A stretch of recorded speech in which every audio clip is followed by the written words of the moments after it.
Hello student, standard fifth math chapter 6। तो अगले video में हमने 94 पेज सीखा। उसमें हमने फैक्टर बनाना सीखा। फैक्टर किस तरह से बनाते हैं वो हमने सीखा। तो आज हम देखेंगे आगे fill up the chart. Page number 95 निकालो, फिलअप द चार्ट।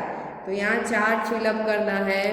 तो complete the multiplication chart given here. यहाँ मल्टीप्लाई करके क्या करना है, चार्ट कंप्लीट करना है। तो यहाँ देखो टेबल्स जैसा ही है। हमने 1 से 20 के टेबल देखे तो उसी प्रकार ही है। तो 1 और 1 को यहाँ दिया हुआ है तो 1 1 जा 1। किस तरह से करती हूँ देखो, 1 1 जा 1, 1 2 जा 2, 1 3 जा 3, 1 4 जा 4, 1 5 जा 5, 1 6 जा 6, 1 7 जा 7, 1 8 जा 8, 1 9 जा 9, 1 10 जा 10 और 1 11 11। बराबर। अब 2 का देखो तो 1 2 जा 2,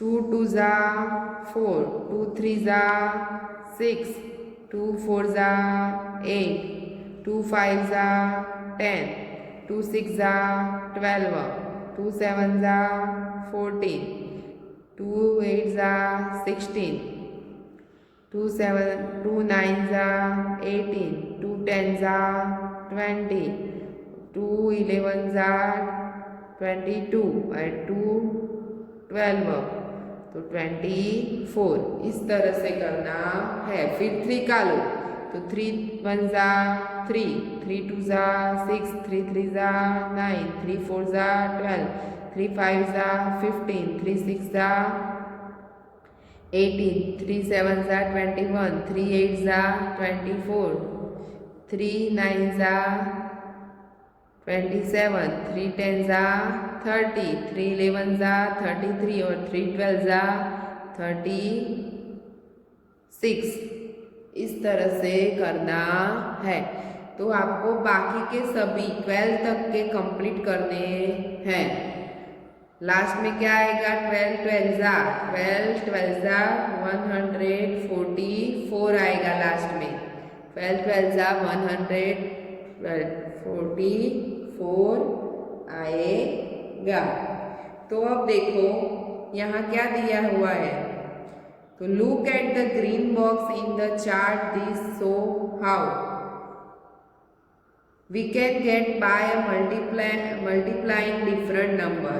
तो 12 को कौन कौन से नंबर से मल्टीप्लाई कर हुआ है, 12 नंबर है तो वो कौन कौन से नंबर से मल्टीप्लाई हुआ है। तो देखो यहाँ पे हम देखते हैं। तो 2 6 जा क्या दिया हुआ है, 6 2 जा या 2 6 जा तो दिया हुआ है। फिर 4 3 जा 4 3 जा तो वो भी दिया हुआ है 4 3 जा। फिर 12 और 1 तो 1 12 जा तो वो भी दिया हुआ है 1 12 जा। फिर यहाँ देखो 4 3 जा तो वो दिया हुआ है, 3 4 जा भी दिया हुआ है, 4 3 जा भी दिया है। दोनों सेम ही होता है, 4 3 जा और 3 4 जा 12 ही होता है। और 6 2 जा और 2 6 जा दोनों सेम होता है। उल्टा लिखो दोनों तो भी सही आंसर ही आता है, मल्टीप्लिकेशन सेम ही आता है। तो यहाँ समझा है कि 12 बराबर 4 × 3, सो 12 इज मल्टीप्लाई ऑफ 4 and 3। तो 12 कौन कौन से नंबर से मल्टीप्लाई है, 4 and 3 से। फिर 12 is also multiply 6 and 2, 6 and 2 से भी 12 मल्टीप्लाई होता है। एंड ऑल्सो 12 and 2, 12 and 1 तो 1 and 12 से मल्टीप्लाई हो सकता है। तो वी से 1 2 3 4 6 12 आर फैक्टर्स ऑफ 12। तो मैंने अभी समझाया था आपको आगे वाले पेज में फैक्टर किस तरह, तो इस तरह से टेबल लिखा है। तो फिर जो नंबर आए वो आपको क्या कर देना है, इस तरह से मैंने आपको समझाया था 1 × 12 2 इंटू 6, 3 इंटू 4, 4 इंटू 3, 6 इंटू 2 और 12 इंटू 1। तो लाइन में आपको लिख देना है और जो नंबर फिर से आता है वो लिखना नहीं है।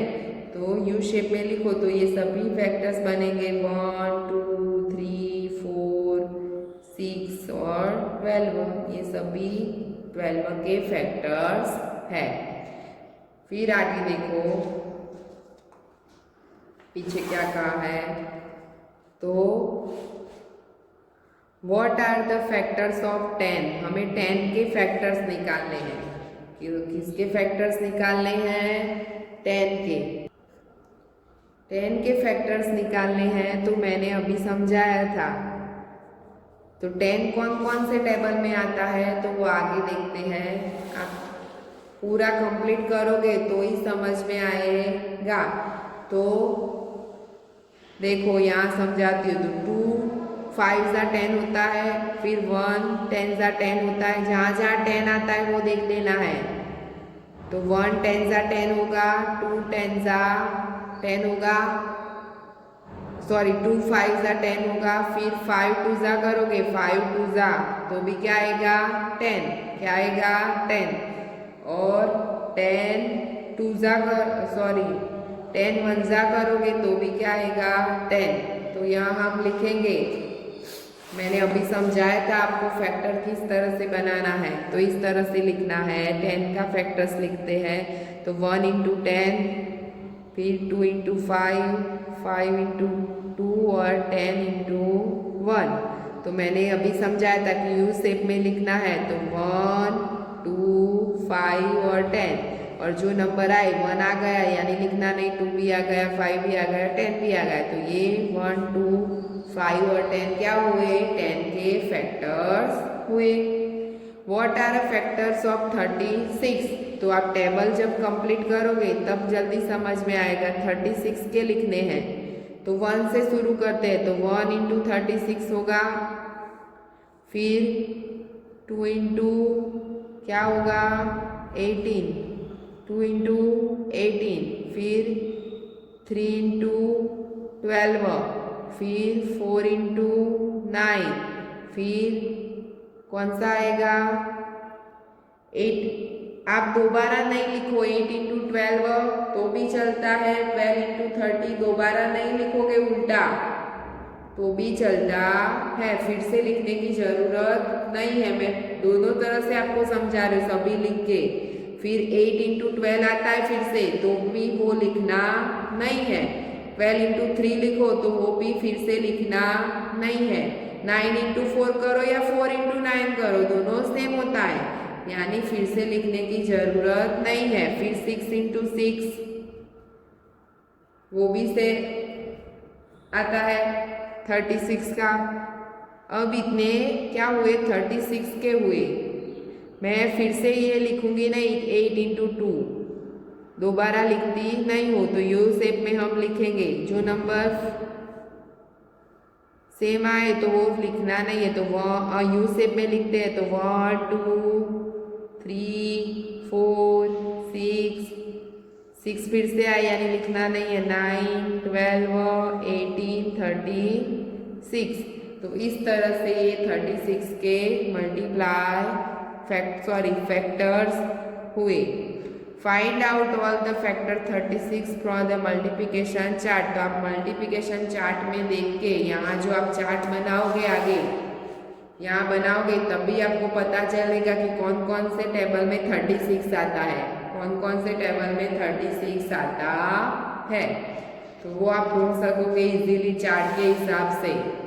फिर आगे देखो what is the biggest number for which you can find the factors from this chart। तो सबसे बिगेस्ट नंबर कौन सा आता है चार्ट में। चार्ट में जब फैक्टर्स निकालते तो सबसे बिगेस्ट नंबर लास्ट में होगा ना, वो सबसे बिगेस्ट आएगा। तो 144 144 वो क्या होगा सबसे बिगेस्ट नंबर। 144 क्या होगा सबसे बिगेस्ट नंबर होगा। 144 सबसे बिगेस्ट नंबर आएगा। फिर क्या है, what can do you for number bigger than that। तो यहाँ देखो, सबसे बिगेस्ट दैट, तो इसके फैक्टर निकालोगे तो 144 जो नंबर है वो सबसे बिगेस्ट नंबर होगा। तो हम यहाँ तक कंप्लीट करते हैं, आगे का पेज नेक्स्ट वीडियो में देखेंगे। Thank you.